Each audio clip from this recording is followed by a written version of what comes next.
coba ini dia punya pertanggungjawaban laporan. Mas kasih keluar kuitansi itu pegang. Iya. Di dalam. Ya, jadi dari dasar pertanggungjawaban laporan yang saya buat ini diambil dari bukti belanja dan bukti kwitansi hutang. Ini di bulan Desember ini. Ini di bulan Desember. Ada lagi di bulan Januari. Bulan Januari. Ini di bulan Januari. Di bulan Januari punya, ini ada dia punya nota belanja dan dia punya kwitansi hutang. Ada di sini semua. Ini sudah saya enter masing-masing hari dengan satu hari belanja berapa banyak. Ini sudah ada semua. Ini bulan Januari. Terus ada lagi di bulan Februari. Asal seperti itu. Ada lagi di bulan Februari. Ini bulan Februari punya. Ini dia punya nota. Nota di bulan Februari punya. Februari punya belanja memang lebih banyak karena ini sudah persiapan untuk belanja running. Jadi ini nota ini yang dibelanja ini bukan hanya bahan bangunan, tetapi ini ada belanja peralatan juga, peralatan dapur, ada belanja mobil, ada belanja kegiatan selama 8 hari dan operasional selama uang muka belum berjalan 19 hari. Ini untuk bulan Februari. Dan terakhir itu pembelanjaan itu ada di bulan Maret. Ini di bulan Maret. Bulan Maret punya belanja tidak terlalu banyak. Ini dia punya nota-nota yang ada. Ini nota kontan, nota asli semua dari toko ini. Dengan kwitansi-kwitansi. Oh, jadi aku pertanggungjawaban untuk 4 bulan ya? Iya, pertanggungjawaban untuk dari bulan Desember, Januari, Februari, dan Maret. Untuk dana berapa? Untuk dana, kalau dana pinjaman itu ada di sini. Total dana pinjaman itu di luar yang teman dari Kupang pengadaan untuk menu Ramadan itu berupa snack itu ada 400 lebih. Jadi total belanja itu hutang itu sebenarnya ada 100 juta 100 lebih. Sisanya saya punya uang pribadi. Apa bukan? Sisanya saya punya uang pribadi. Jadi total dari pelaporan itu ada 1 miliar 200 lebih. Sedangkan utang itu modal yayasan itu dihasilkan dari hutang. Total hutang itu ada 1 miliar 100 lebih. Sisa dari total hutang yang dipakai untuk belanja adalah uang pribadi saya. Begitu. Dari total belanja itu belanja yang paling besar itu tadi coba bisa disebutkan belanja apa aja? Di mobil. Belanja itu terdiri dari beli mobil, 2 unit mobil box. Terus ada panjar DP omprengan. Itu saya tidak tahu katanya nomor rekeningnya dikasih oleh Bapak Pembina, Bapak Gabriel. Itu ada 76 jutaan. Ada 76 jutaan. Ini ada termuat masing-masing hutang. Di mana atas nama siapa dan dia punya besarannya hutang ada di sini. Ada lagi di sini nanti ada dia punya bunga dan lain-lain itu semua ada di sini. Jadi itu uang itu bukan ini terus itu uang itu juga ada pakai juga bayar utang, bayar bunga semua dari itu uang. Dari besaran utang uang yang hasil dari hutang 1 miliar 100 lebih itu. Dan itu juga termasuk dengan untuk pembelanjaan kegiatan. Kegiatan itu berjalan. Itu ada sekitar hampir 300 juta kan? Utang dari 1,1 berapa miliar tadi itu mungkin Iya. itu yang yayasan berapa dan pinjaman yang uang pribadinya Ibu Ayu.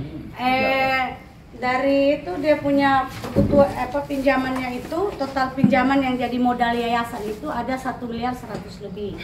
Sedangkan di pertanggungjawaban pelaporan itu penggunaan uang itu ada 1 miliar 200 lebih. Sisa daripada modal daripada yayasan yang dihasilkan dari hutang itu adalah merupakan pakai uang pribadi saya. Begitu. Dan memang di yayasan itu hanya saya sendiri yang kasih keluar uang pribadi. Untuk pembina, ketua, sekretaris dan pengawas tidak ada satupun yang tambah uang Rp1.000 untuk dijadikan modal. Tetapi modal itu dihasilkan daripada hutang. Yang mana hutang itu sebagian besar saya juga yang cari hutang. Memang benar yang bayar yayasan. Tetapi kalau saya tidak cari hutang kan tidak mungkin uang itu dia datang sendiri. begitu. Dan utang itu yang cari itu saya dengan Bapak Mul, tapi Bapak Mul pun tidak seberapa. Dan kalau tadi Bapak Mul bilang uang itu tidak masuk di rekening yayasan, saya tidak pernah dianjurkan, tidak pernah dikasih petunjuk kalau setiap hutang itu harus masuk ke rekening yayasan. Termasuk ketua yayasan sendiri juga melakukan hutang tanpa rekening yayasan, begitu. Jadi bukan kalau saya disudutkan seperti itu, saya pikir itu hanya untuk mau cari-cari pembenaran saja, hanya mau menyalahkan sepihak saja seperti itu. Dan laporan ini sudah ada di pembina, sudah ada di ketua, sudah ada di sekretaris, sudah ada di pengawas. Hanya saya sampai hari ini tidak pernah dipanggil oleh ketua atau pembina untuk minta klarifikasi tentang isi pelaporan yang ada. Ketua tadi bahwa laporan itu sudah mereka terima, tapi bukti yang tadi itu tunjukkan tadi itu, pokoknya mereka bisa tapi belum diserahkan ke mereka. Kira-kira gimana alasannya? Alasannya itu karena memang kita dalam kondisi situasi yang kurang baik, dan dengan banyak cerita yang ada di dalam ini, saya mau bilang saya sudah percaya, baik itu pembina, baik itu ketua.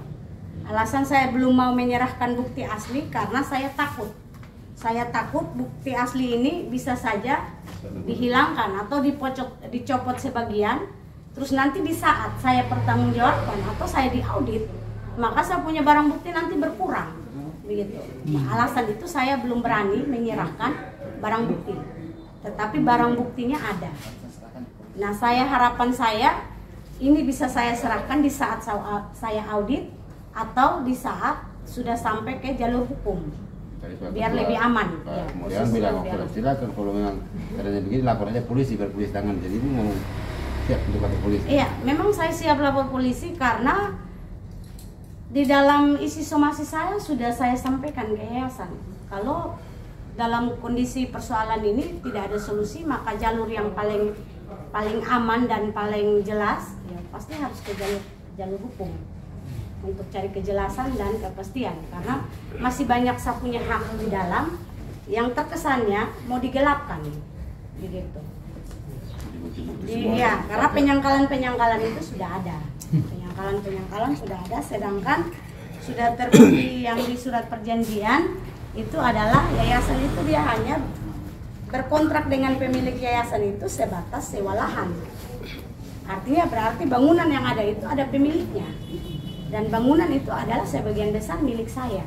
Tetapi itu sepertinya ya mau digelapkan. Jadi alasannya itu bangunan itu bukan milik yayasan, bukan milik saya, tapi milik negara. Padahal faktanya bangunan itu kan bukan pakai uang negara. Bahkan bukan pakai uang yayasan juga, tapi uang hutang. Hutang yang memang hutang yayasan, tapi kan dihasilkan dari hutang. Menurut Pak Ketua tadi, Pak Mulyawan tadi bahwa sudah ada pembicaraan dengan pemilik lahan. Sebenarnya itu Pak Anwar TI. Memang berkaitan dengan lahan itu dengan sama-sama dengan Ibu aja disampaikan untuk yayasan pakai lagi. Oh, itu sangat fitnah dan penipu. Karena waktu kita pernah rapat intern yayasan dan diundang juga pemilik lahan, dan di situ sudah diklarifikasi secara ini kalau pemilik lahan sendiri menyampaikan ke ketua yayasan kalau urusan bangunan adalah urusan pribadi saya dengan pemilik lahan, sedangkan urusan dengan yayasan itu hanya sebatas sewa lahan, dan memang itu bisa dibuktikan. Jadi kalau bicara itu pasti ada bukti, dan saya pikir bukti ini juga ketua yayasan ada pegang. Ini ada ini kan datanya, ini dokumennya yayasan, dan mereka tahu kalau yang mereka sewa itu lahan, begitu. Jadi tidak wajar kalau yayasan mau ikut campur punya urusan pribadi dengan pemilik lahan. Jadi kesimpulannya yayasan itu dia bikin perjanjian kontrak itu hanya sebatas sewa lahan dengan pemilik lahan, dan saya punya urusan dengan pemilik lahan berkaitan dengan bangunan. Karena memang pemilik lahan juga tidak pernah membangun di situ. Yang membangun itu saya. Apakah bangunan secara keseluruhan atau sebagian? Bangunan itu tidak secara keseluruhan 100%, tetapi sebagian besar itu 70-80%. Itulah ada bangunan saya. Dan mungkin yang sudah pernah saya sampaikan juga di teman-teman media sebelumnya, kalau bangunan itu yang sudah ada dari 7 tahun yang lalu. Terus pengembangannya itu karena yayasan tidak punya uang dan saya sudah kewalahan cari uang, maka terpaksa saya bongkar saya punya kafe. Dari hasil dari saya punya kafe, punya bangunan, itu yang saya pakai untuk pengembangan, termasuk barang-barang sebagian besar yang ada di dalam bangunan dapur yayasan yang bermitra dengan BGN itu adalah barang-barang yang saya punya dari kafe, yang saya kasih taruh di situ untuk yayasan pakai. Sedangkan untuk peralatan dan bangunan itu ada anggaran dari BGN yang mana itu dia masuk dalam anggaran sewa. Dan sampai hari ini saya tidak pernah, 1.000 rupiah pun yayasan tidak pernah berbagi dengan saya. Dengan aset saya, baik itu bangunan dan peralatan yang dihasilkan daripada uang sewa, saya tidak pernah dikasih bagian. 1.000 rupiah pun belum pernah dikasih sampai. Dengan surat pemberhentian ibu merasa apa? Dengan surat pemberhentian saya, ya saya pikir itu wewenangnya pembina. Tetapi bagi saya sampai hari ini, saya merasa surat itu sangat tidak melalui prosedur, karena rapat yang ada di dalam surat pemberhentian itu rapatnya tanggal 8 dan waktu itu saya masih aktif sebagai bendahara yayasan. Harusnya kalau rapat intern yayasan, saya juga bagian dari pengurus yayasan dan rapat itu berkaitan dengan persoalan yang ada di bendahara yayasan, harusnya saya dihadirkan. Dan di situ kalau memang saya dihadirkan dan terbukti saya bersalah, maka wajib untuk pembina memberhentikan saya. Tetapi surat yang ada ini bagi saya tanpa dasar. Karena harusnya kalau ada rapat itu kan harus ada berita acara untuk daftar hadir. Siapa-siapa waktu rapat itu kan siapa-siapa saja yang hadir. Terus pembicaraannya itu kan harus ada berita acara. Keputusan daripada rapat itu apa?